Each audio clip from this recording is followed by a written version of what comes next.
यीशु है। ये तीसरे दिन मौत पर, शैतान पर, कब्र पर फतह पाकर मौत से जी उठा है और ये जिंदा आसमान पर है। और खुदा बाप खुदा की दुनिया की ताली पे मौजूद है।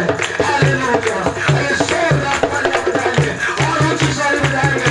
सेंटिलिया बाबा बाबा बाबा कहा और रोज़ों को बोलिया। जोरदार तालियां बजाएंगे। और जो मुझे जानते हैं और समझ गए हैं अभी मैं क्या करने लगा हूं, बस दो जुमले क्या कर तो मैं बात को बंद करने लगा हूं। Praise the Lord! Praise the Lord! Praise the Lord! Hallelujah! Hallelujah! Praise the Lord! Praise the Lord! Hallelujah! Hallelujah! Praise the Lord! Hallelujah!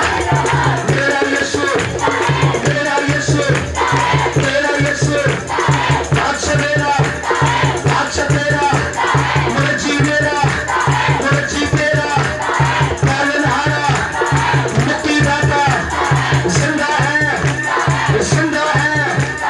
सारे बोलो, ऊंची बोलो, मिलके बोलो, सारे बोलो, मिलके बोलो, ऊंची बोलो, झूम के बोलो, झूम के बोलो, झूम के बोलो।